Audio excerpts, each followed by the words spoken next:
Hey folks, and thanks for joining me. I was watching the Federal Reserve chairman just speaking just now, and I just want to give you some snippets of what he talked about. I'm not going to go through the whole thing. There's a lot of channels, they'll play the entire thing and kind of explain some things through you. They're just trying to get you to stay on their channel longer. I'm just going to summarize this for you. So folks, I was watching the Federal Reserve meeting. First off, let's get over and see how the markets are reacting to what happened. So the Federal Reserve, they did not cut rates. That wasn't a really surprise. But let's get over to see how the markets are reacting. Now, this is kind of a seesaw effect. So here's what we want to really focus in on, what this was going to do right through here. So if you follow my channel daily, we follow the MBS market. So this is what happened right when the announcement took place. Where was it? It was at 1 o'clock. Where is that? Can I find it here? Right there. Okay, so that's what happened. And then the markets didn't really, they digested the data. Actually, the MBS went up 7 ticks from where it was, and then all of a sudden this trade took effect. So we'll pause on here for a minute. Well, I'll keep this on the screen for a little bit, and it'll be in the background. We're going to see what this does. So let's get over to the equity markets, because I want to explain to you guys what the federal chairman just said. So for a lot of people that watched it or didn't watch it, there might be some things in here that kind of catch your attention, and they did mine. So here's the gist of what I took out of this, and I'm surprised the markets aren't rallying on this data. And as people focus in on actually what the Federal Reserve Chairman said, it's a little intriguing. So let me kind of caption the entry points that the big points that I focused in on when he was saying there. So folks, if you have some tidbits you'd like to join, you provide us. If you know something behind the scenes that I might not be covering, and as like I always say, if you guys can just give me a thumbs up if you're watching and you can hear me and see me okay, please just give me a thumbs up and let me know everything's going okay. So the federal chairman came in and they said, okay, the rate, we're not going to change rates. All right, and then what we start seeing is, what are they changing in their verbiage, and how are they going to react, or a lot of the information that they give to the news media when they're asking them questions. So here's what kind of the commentary came out. There wasn't a lot of changes in their dialogue on what they pre-write, but they did say this in one of the questions that he was asked. They said, well, how's the economy looking? Because they look at, I didn't bring these things up on the screen, so we're going to go to the Federal Reserve at a glance. It came up on the wrong screen. It needs to come up on this screen. So here's the Federal Reserve at a glance. And we got something updated today, and that's right through here. That's the GDP. The GDP was at a negative 0.5 previous reading on here. So what he was going over, the federal chairman, he said, okay, we're going to keep rates right here, sticky where they are. And he was going through here, and here's basically what he said. He said inflation, yeah, it's high, a little bit higher than we expect. He didn't say high. He said a little bit elevated, I guess is what he was saying. And he said and then he started talking about tariffs, and he said they're a little bit elevated on tariffs. He didn't really want to dive into that really in detail, but he made a comment saying our long-term outlook for the next 2 years still puts us at a projection of a 2% inflation target. So I'm thinking, okay, well, if you're saying even with the tariff news you have today, and that will push inflation a little bit higher, but you're still saying over the next 2 years, because he made a comment saying it's probably going to be a one-off, and he made the comment it's going to be, long-term inflation should be in check. But then he made a comment, and this is the one that kind of threw me for a loop. He said, if you look at the data here, we have the PC here, inflation, a little bit elevated than we expect, but again, we're expecting this to come in line. We have unemployment that's okay. He said it's fine. It's actually solid. And it's at a 4.1 unemployment rate, which is historically low. Okay, and then we got GDP at 3. So it's saying the economy's kicking. The jobs reports are okay, and inflation isn't going crazy like a lot of people anticipated. Now, a lot of people thought, well, rates, inflation, this was going to tick up to 3, 4, 5, 7% inflation again. And then a lot of economists saying, no, it's not going to be that way. So that's actually what's kind of happening behind the scenes. Now, I did watch an interview also this morning with an investor who has known Trump for 60 years, he said. And he said his modem, or how he does things, is exactly how you're seeing it transform. He said what he does is he throws a hand grenade in the room and then walks in afterwards and watches the dust settle and starts to negotiate. And he said if you know how his tactics are, then you kind of know what's going to go on. So that's basically what's going on behind the scenes. So what are we seeing with a lot of this? Now, I don't want to get political. I really want to get off the political. People calling me, MAGA, and then other people hating me because I don't stand for something. So I don't want want to get political at all. I just want you guys to look at the economy, and maybe not your exact bubble per se, and I don't mean that rudely, but if you look at the national numbers, like if you ever watch, some of the crash people or things like that, they're always giving you, they dissect one little community out of the whole thing. Okay, well, yes, I can figure out or find a house in my community that's distressed and say the house prices are dropping because they have a price cut. But if you look at everything, the nation as a whole, that's what we need to focus in on. That's why I try to focus in on the show. So if you look at this data right through here with the inflation, unemployment, and everything, especially GDP now in check, what's the problem? So he's coming back saying, okay, the economy looks too good. Do we really need to cut rates? And that's a pretty bad way to look at federal policies, because are you waiting for something to crack before you cut rates? Maybe that's not the way to do it, because you didn't start increasing rates until the inflation rate ticked up to like 4 or 5%, and then you start cutting rates. So are you waiting for the inflation rate or the economy to basically crater at this point? I'm just throwing out these ideas, because if you have inflation pretty much right in line, or at least the long term that is there for what the Federal Reserve is looking at. You got unemployment there, and he also said income is exceeding inflation. Well, that looks like a pretty robust economy to me. Okay, you guys might differ. If you do, please comment below. Let's go over to the MBSs. They're still tanking, and I still can't figure this out, because the data, everything that we got so far was great news. So I'm going to say this is going to be a hiccup right now. So let's get over to the markets and see how they're taking this. And let's refresh this real quick and see if we can get any highlights through here. So with the markets, the only thing I can think of on here, the markets, they're wanting rate cuts. And the Federal Reserve just keeps, kicking the can down the street on this. But let's see, S&P kicks off higher after strong GDP, but gains muted as Fed keeps rates the same. So a lot of people, I hope people weren't expecting the Fed to cut rates this time, because we basically knew they weren't. But we wanted to see the verbiage of what they're saying. And I'm just telling you right now, folks, based on the data that they provided in the conference, and it's still going on, and maybe he said something, maybe the chairman said something that the markets didn't like that I missed because of the live channel. But right now, look at the market's down 102%, but this could be a blip, because the markets are waiting or hoping on lower rates, and that will help the markets, because that'll cost a lot of companies, as well as our country, much less in a lot of the interest that we're paying on our national debt. So let's go back to it. It's now down 15. Let's see if there's any commentary or things through here that we're watching. I don't like bringing you guys to the conference directly, because that's kind of a shitty way to do this, putting them up on the screen and letting them talk, and then I'm getting credits for it on YouTube. I don't like doing that. I like to explain it to you. So that's what's going on right through here. Let's see if mortgage rates are adjusting at all. I think mortgage rates are going to be basically flat right now. The market's doing this. Let's go back to the stock market, see what it's going. So the only thing I can see, well, let's go and see what verbiage that the Federal Reserve had. Let's see if it's in here yet. Divided Fed holds key interest rates steady, defying Trump's demand for aggressive rate cuts. This is, I think, one of the first times that you had more and more people dissenting on what's going to happen with rates. Let's just go through more of the data on the economy, because that's the focal point that we want to focus in on, because we can't just take what the Federal Reserve's doing and figure out, okay, what's going on with mortgage rates. So here's what I have a lot of people do, and this probably happened to me on 3 conversations in the last 24 hours. People are saying, okay, should I apply now or buy or refinance, or should I wait, because I know the Federal Reserve is going to cut rates in September. And at that point, then rates are going to come down. Well, if you remember what happened last September, the Federal Reserve cut rates in September, the September meeting, by 50 basis points. It was unexpected that they would cut that much. The markets, what happened? Well, within, I want to say it was 3 to 4 days, interest rates on mortgages were up 1 full %, because a lot of this has to do with our government's efficiencies, I guess is the best way to put it. So let's look at the bond market so you guys can understand this part of a little bit more. Mortgage rates are tied to a bond, and we go back to the bond market, and here's where it is, okay? But it has some relationship to the 10-year Treasury. Okay, so let's look at the supply and demand of a Treasury. Who wants these, who doesn't want these, and so forth.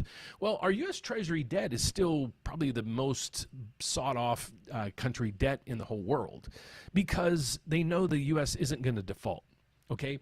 So The 10-year Treasury is based on our economics, our government efficiencies, our tax structures, how the economies, there's a whole bunch of things that have to do with this.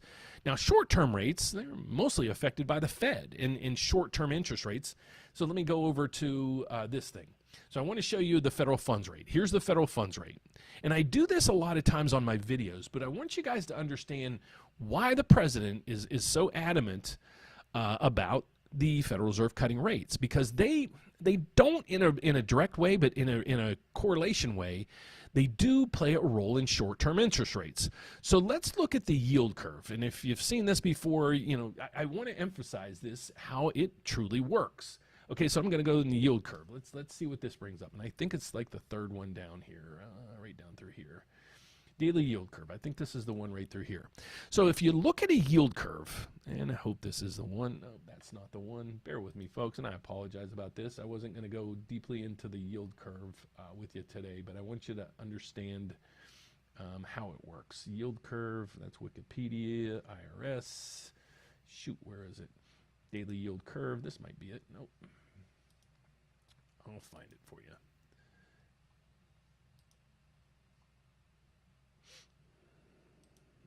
Probably not it. I want to see today's yield curve.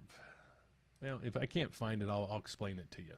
The yield curve should be something on the end of short-term interest rates. Well, that's kind of what the Federal Reserve controls right through here. These should be about 0.5%. On the highest end, the federal funds rate should be where inflation is, okay, just to put a lid on where the inflation's going. Okay, so if we have, even the Federal Reserve says, inflation, our long-term goal targets are still pointing at a 2% handle. Well, let's just say today it's inflated. Let's say it's on a high at 3%. Let's just say tariffs hit, it's a one-time hit or whatever, and it pumps the inflation rate, or the PCE, to 3%. That's what the Federal Reserve monitors. Okay, so now let's look at this. So why would you have the rate that you control higher than when inflation is? This should be basically equivalent to that or lower. So over the last 20, 30 years, if I could find that darn inflation yield curve thing, what you see is a yield curve that basically goes, it starts on the short end. I'm going to do it one more time and then I give up. This isn't it. It starts low on the front end, like the rate. There it is. Sheesh, I don't know why it takes me so long.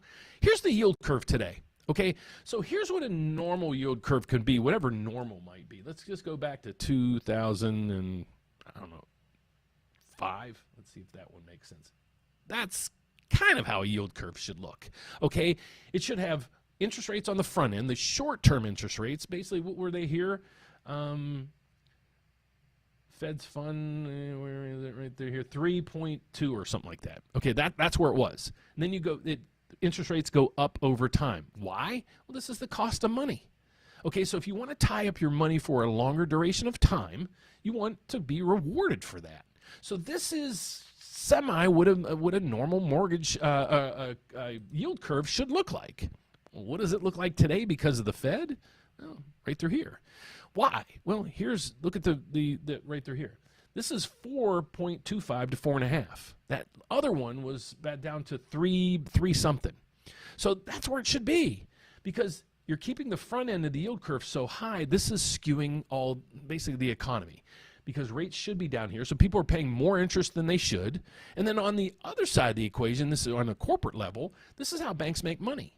They lend you money on a long-term rate, but they get their money on short-term, like security, when you put your money into the bank or put your money into a money market or a CD. The bank's taking that money and using it for long-term investments.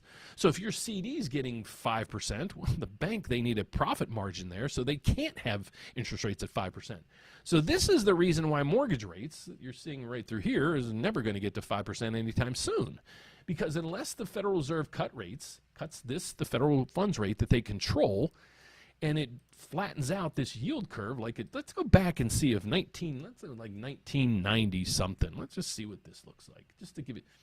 See, that's how it should be, way low down here. What is this one?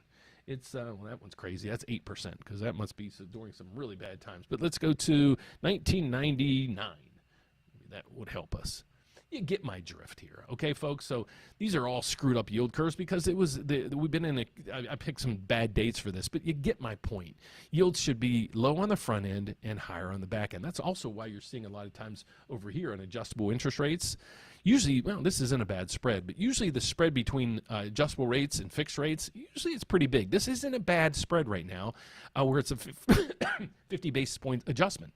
There's many times we've gone in here and rates on the ARMs are equal to or higher than they are in fixed rates or long-term rates because of the yield curve and because where the Federal Reserve has the rate set. So that's the argument from the government's point of view on why interest rates should be down. And even the Federal Reserve came in today and said, okay, if we go across the board, we see PCE or inflation, it's a little bit elevated now, but our outlook's still saying 2% within the next 2 years, so we're okay there.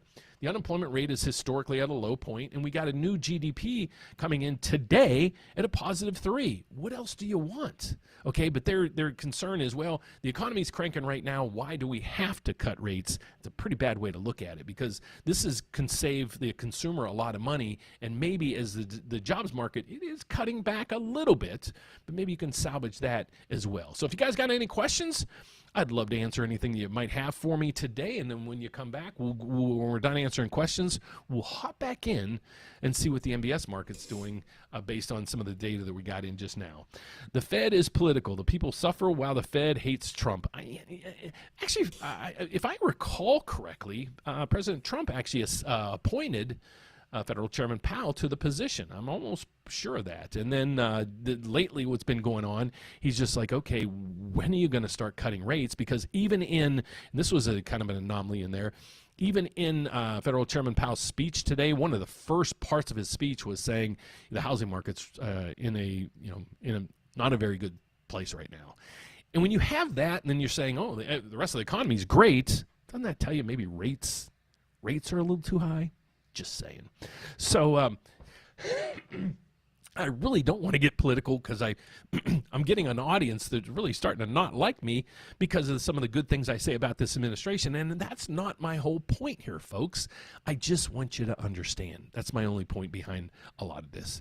So let's keep going through any questions. If you guys have them, please ask. I'd love to answer anything, and that's why you're here.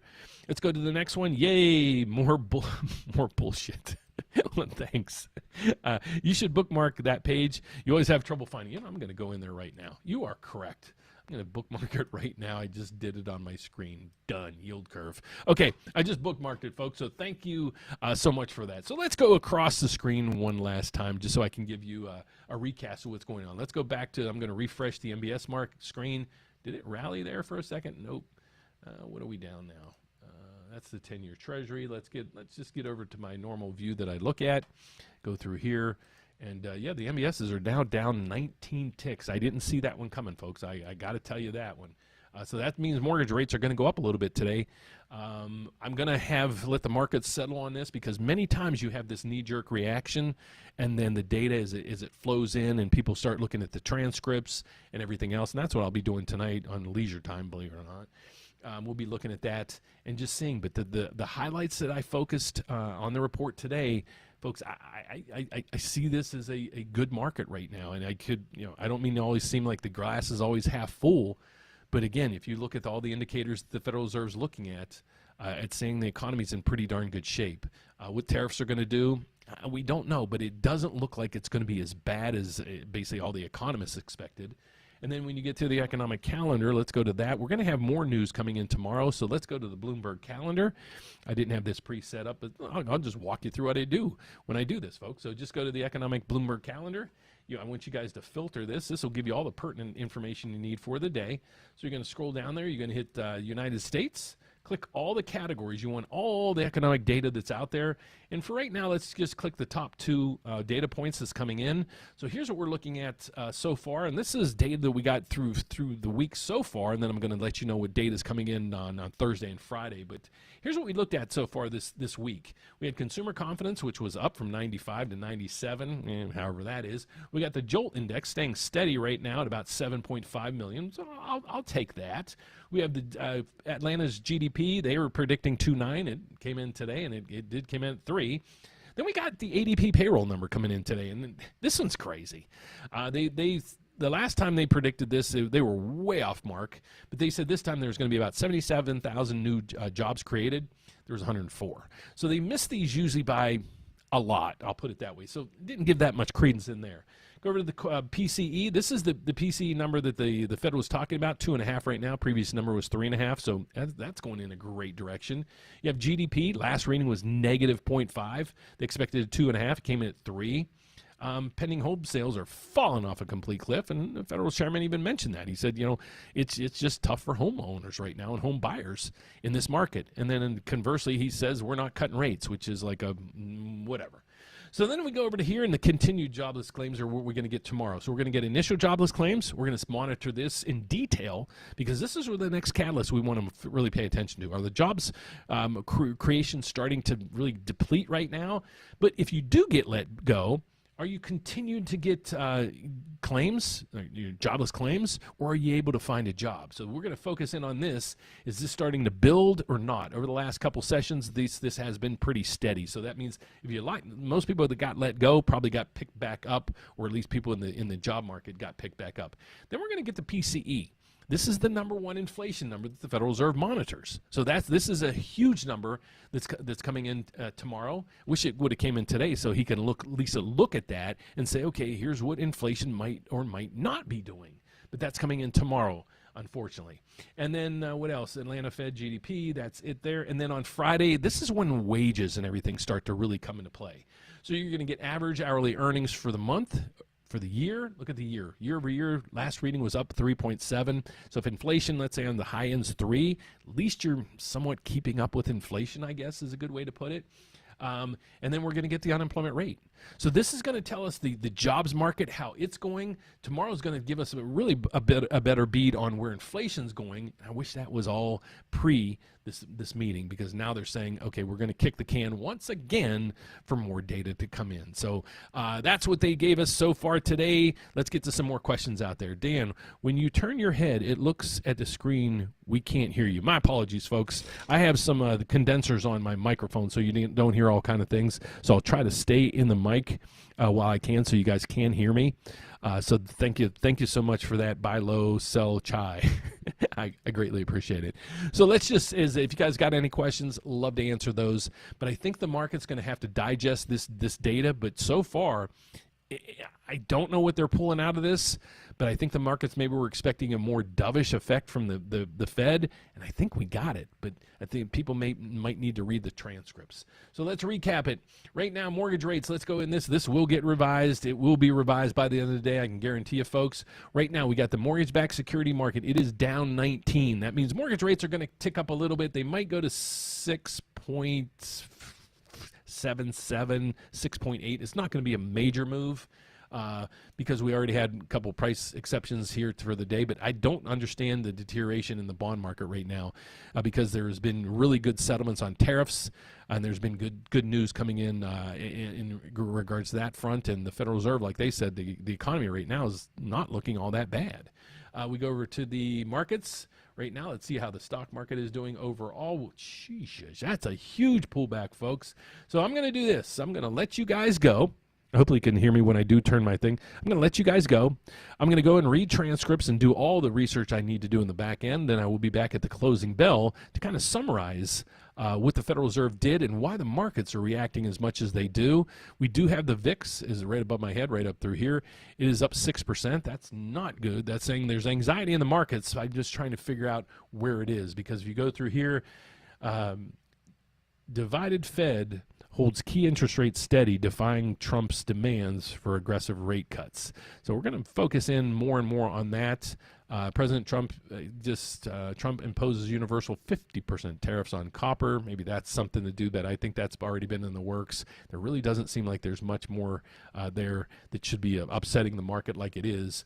But again, it could be a volatile session right now. It was steady going into this. It spiked up just a little bit when the Federal Reserve announced, and it's been downhill since then. And what you have to understand is this price of this bond goes down, mortgage rates are going up. So we have mortgage rates going up right now. We have the Dow Jones tumbling a little bit, over 300 points right now on the Dow. So the markets aren't looking too good. I won't say today's a Cinderella story, because stocks are down, bonds are up, and it looks like the Federal Reserve's not doing anything at this meeting, and it doesn't look like they're going to be doing much down the road either. So that's it for today, folks. I greatly appreciate you joining me so I can at least summarize what the Federal Reserve did. You can see live instant reactions to this. The interest rates are going up from here. Fed is not ready. Yep. Interest rates are just pushing up a little bit right now, but the equities, for some reason, are taking it on the chin a little bit more than I thought. So I'll dive into this. I'll be back at the closing bell to explain all this and help you understand how the markets are reacting.